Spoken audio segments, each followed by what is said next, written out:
Okay, so today we are going to review trig stuff. We use trigonometry a lot in this unit, so hopefully this can just help you guys refresh your memory on some of this stuff, and we're going to be calculating in degrees. So there are a couple things that I want to review today. Sohcahtoa, and hopefully I think, have you guys been using this in physics quite a bit?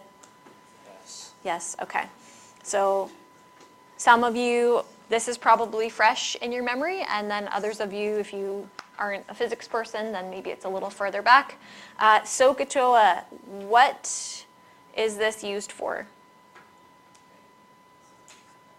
When can I use? Right angle triangle. Okay, so this is for right angle triangles only.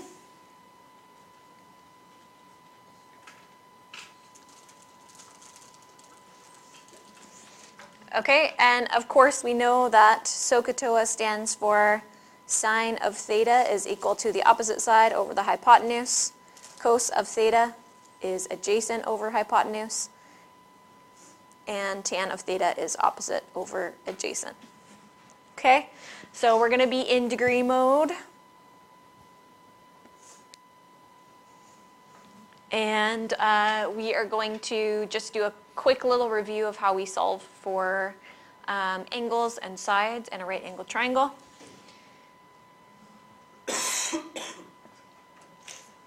Okay, so I want to solve for angle A. I'm going to make that my theta. I have the opposite side to theta, and I have the adjacent. So I will use tan. And I will make it opposite over adjacent. And how do I separate tan and its angle? Yep, we just want to do inverse. And in degree mode, we will get an angle. Let's round to, let's say, 1 decimal place for our angle.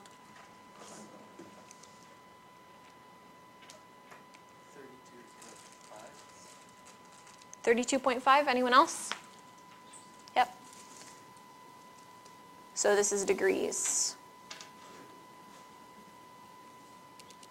Okay, once I have this, I should be able to get the rest of the remainder of the angle in here just by subtracting 90 and 32.5, and that gives me angle B. I can also find hypotenuse. If I want to apply another trig ratio, I can. Or if I want to use Pythagorean Theorem, I can find side little c.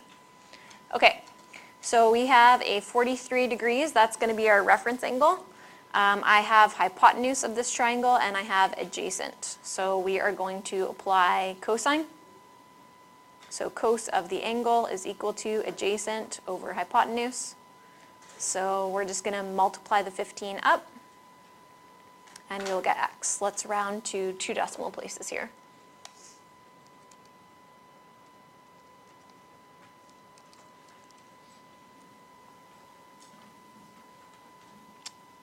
What did everybody get? Great, and that's in centimeters. Lovely. Okay, I have no angles in this triangle other than my right angle. So how can I find x?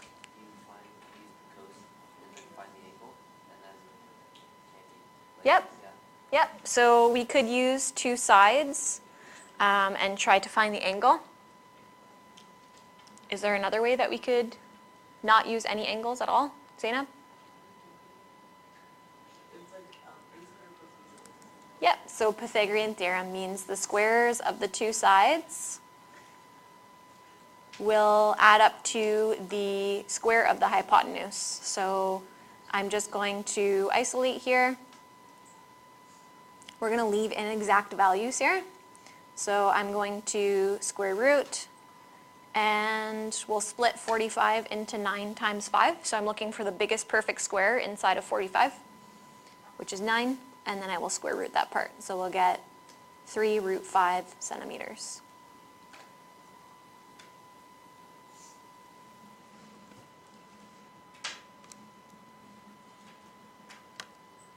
Okay, Okay, so wherever we can, we're still going to aim to leave things like in exact form. I think a lot of your calculators, like if you have the one with the blue and orange buttons, it leaves it in radian form for you. Or not radian, sorry, radical form for you. This calculator does as well. It has orange buttons and like grayish blue. Okay, so far so good. Any questions? If this is easy for you, that's good, right? We like easy. Okay, moving forward. Why is this not loading?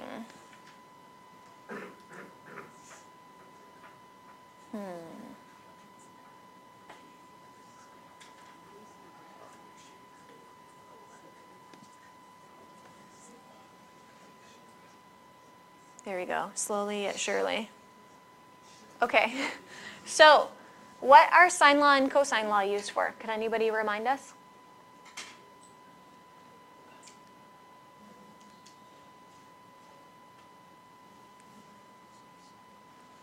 Anybody?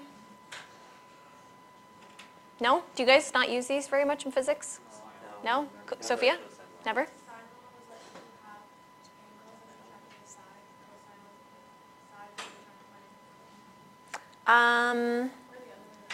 Well, there's actually like a couple scenarios. So there could be combinations for both of them where we have maybe sides and angles, and then we're looking for either an angle or a side. But for sine law, we have two scenarios. So I'll do that in red because sine is circled in red, or squared in red, I should say. So for sine law, we use sine law when we have angle and opposite side pairings. We need to have this kind of match going on here. So we actually see it in our example here where we have an angle and its opposite side. So I can either use, if I have at least one angle and its opposite side pairing, I can use sine law to find an unknown angle or an unknown side. If I happen to have two angles and then there's one remaining and it's across from a side, of course we know we can find that angle and we can still use sine law. So sine law is used to find an angle if we have two sides and one of their opposite angles.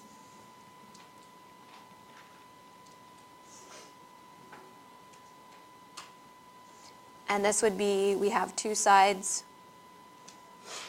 and one of their opposite angles.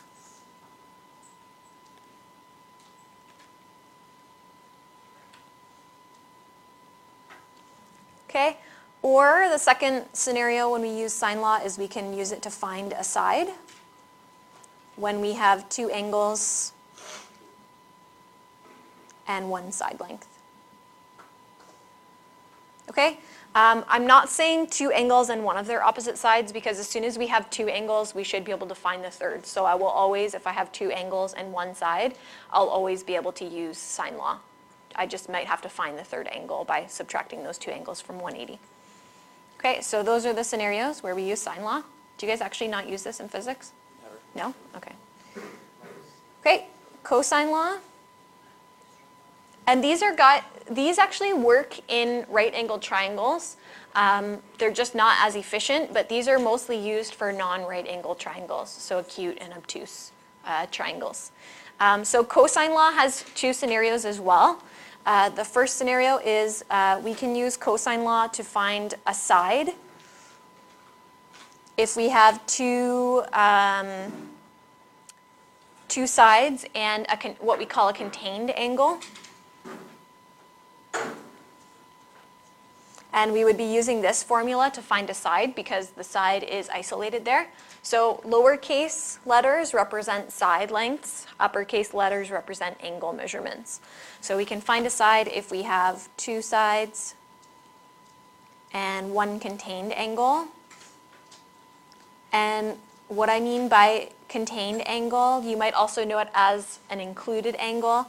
It's basically just if I know this side length and this side length, and I know this angle measurement that's right in between them.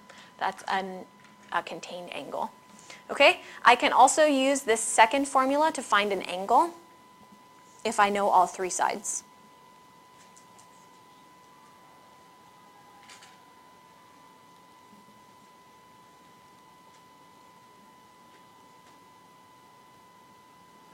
Okay, so I would use this for case number 1, and I would use this for case number 2. Okay, for the sine law formula, I actually only use like 2 pieces of this at once, typically, depending on what angle measurements I have and what side measurements I have. So we're using like 1 part of this, essentially.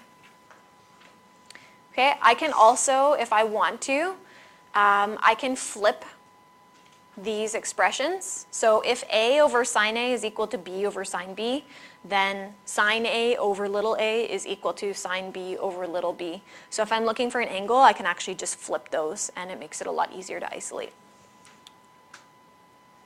Okay, so let's look at this example. You can also, if you really want, because these formulas are set up in terms of like A, B, and C, you can rename your angles if you want, or you can replace the variables with P, Q, and R. Shouldn't really matter.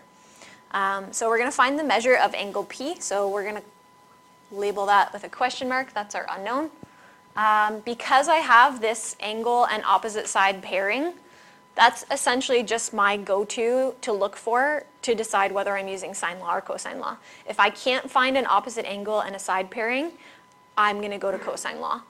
Anytime I can find an angle and an opposite side pairing, I'm going sine law. Okay, so you don't have to memorize these reasons why we use sine law, reasons why we use cosine law. Just look for the pairing of an angle and an opposite side. Okay, so for this one, this is actually side little q right here. We label the angle with the we label the side with the lowercase letter of its opposite angle, and this will be side little p. So I'm going to say, because we're looking for an angle, I'm actually going to flip this formula here, and I'm going to say, I'm going to put the angles on top and the side lengths on the bottom. So I'm going to say, sine of uppercase P over little p is equal to the sine of what I have, Q, over its opposite side, little q. Okay?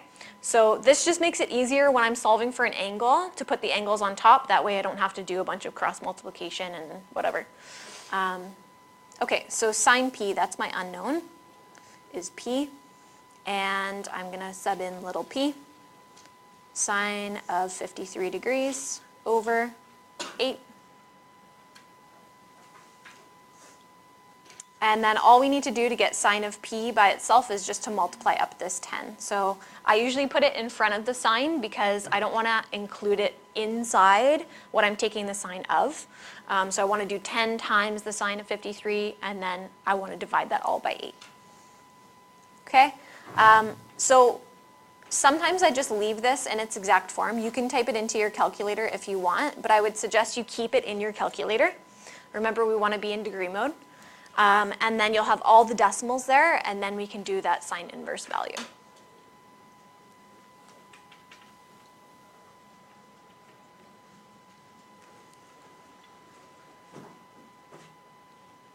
Okay, so for this,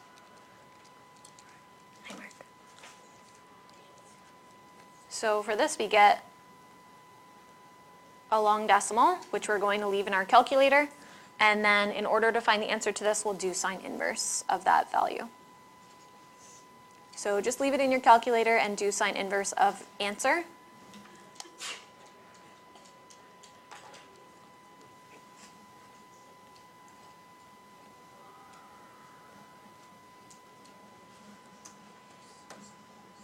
Did you guys get that?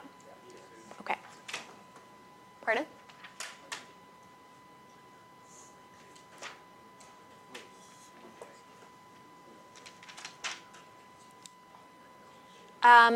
So with sine law, we know that there is also potentially an ambiguous case of sine law where our angle P could potentially be acute or obtuse. So there is a way that you can do a check. You can do 180 minus this P. That could potentially be your second angle. And then you would check the last angle just to make sure that they can actually add up to 180. So this would be case 1. Our case 2 could be that P is actually, so that we can find, based on the cast rule, we can find an angle that's actually in the second quadrant. So I actually have two options when I take the sine inverse of a positive value.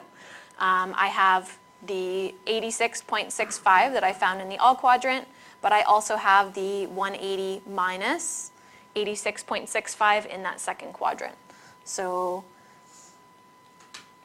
we do have a picture here which shows us that P is an acute angle, but we do just want to make sure that we consider all cases here. So just in case maybe the picture isn't drawn for us or whatever else. So my second option would be that we have 93.35. And then I would just want to check to make sure that this actually is a potential solution. So if I add 93.35 and 53 and I get something that's already over 180, of course that scenario does not work. Devin? So you know that you can use like another case for the positive, so you just look in the corner? Right. But Yep. if it was negative, oh, you can't do that. Yeah. So we're only ever, like if we take the sine inverse of a negative, we're getting angles that are like not in the first two quadrants, right? They're past 180, which doesn't make sense. Olivia? So how would we know to make case 2? So anytime I'm given two sides and one of their opposite angles, I need to consider case 2. That's only for sine law and only in this scenario. If I'm given two angles and one side, I don't need to consider case 2. And also case 2 isn't always possible. So we just want to check here that angle R is actually a possible value. So when I do 180 minus 93.5 minus the angle that's given, which is 53, I want to make sure I actually get an angle that is possible. Okay? In other words, I want to just make sure that I get something that is an actual angle and it's not a negative. So here we do get a value for R that works. So this could potentially be a second case for us. So it could be this or it could be this.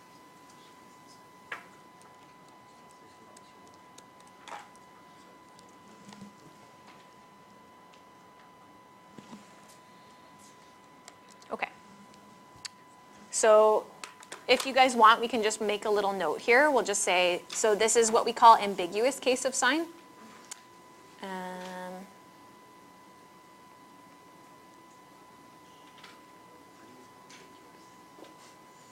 A-M-B-I-G-U-O-U-S. Ambiguous case of sine law. And this is when we have two sides and one of their opposite angles.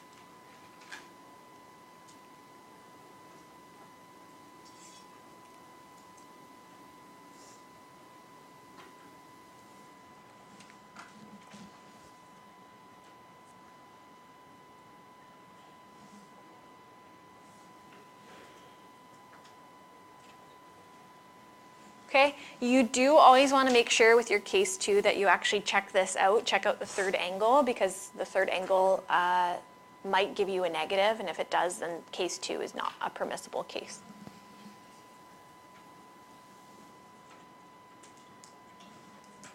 Any questions for that one?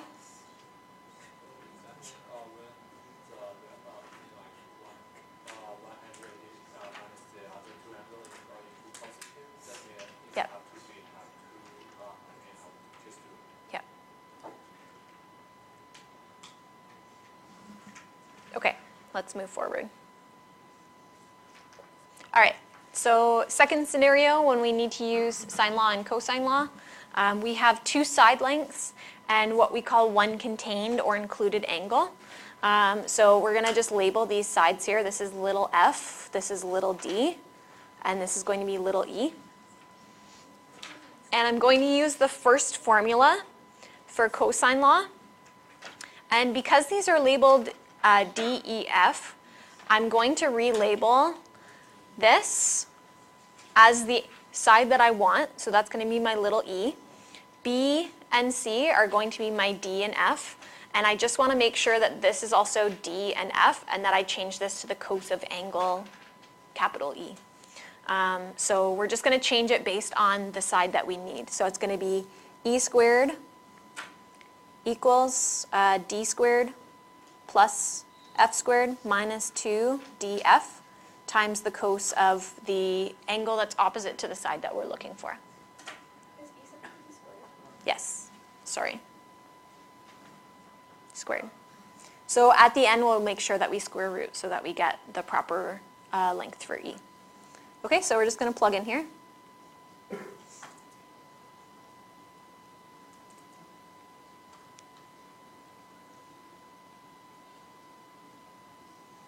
And I think we should be able to plug that all into our calculator all at once, and our calculator will take care of all the BEDMAS stuff for us.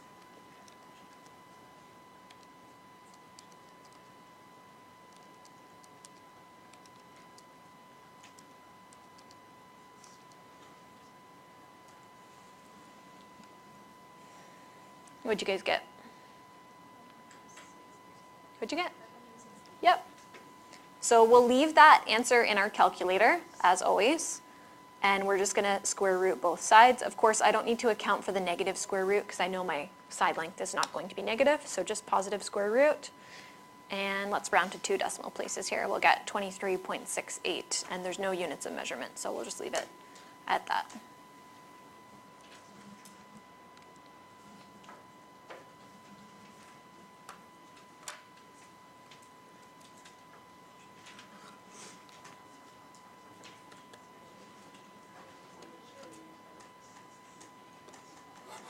Any questions for that one? Okay, I'm going to pull up 2 questions that I want you guys to try in partners. Let me see here.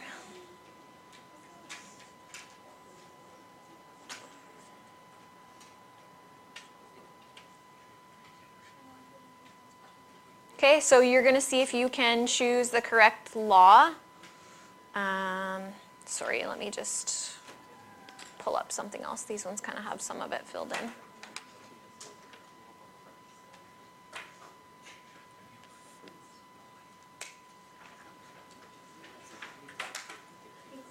Okay, we're going to start with this one on the left here. Okay, so see what you can do for triangle DEF.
Yep, you can change them.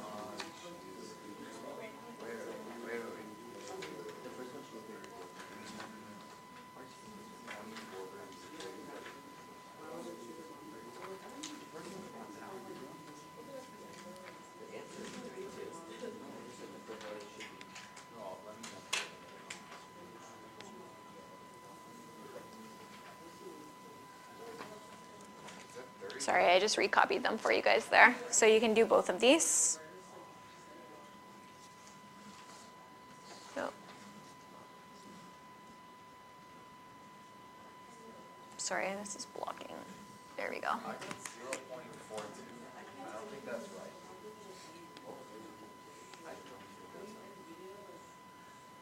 right. We're finding like your angle measurement, right? Yeah. Are you in degree mode? Yeah. Did you do cos inverse of your answer? You're not supposed to do that. Yeah, you are. For the first one, yeah. You have to separate the cosine and the angle if I'm looking for the angle. Because it's like cos d equals something, and then I need to get just d. Right, but that's cos D, right? I just want D. So I have to do cos inverse of my answer. Is the first one 39.8 degrees? 69, sorry. 0.83. 0.32? 9721 84732? 65, yeah. Oh, good. I think Mark has it. Okay, guys, so for the first one, you should be getting 69.8 degrees for angle D.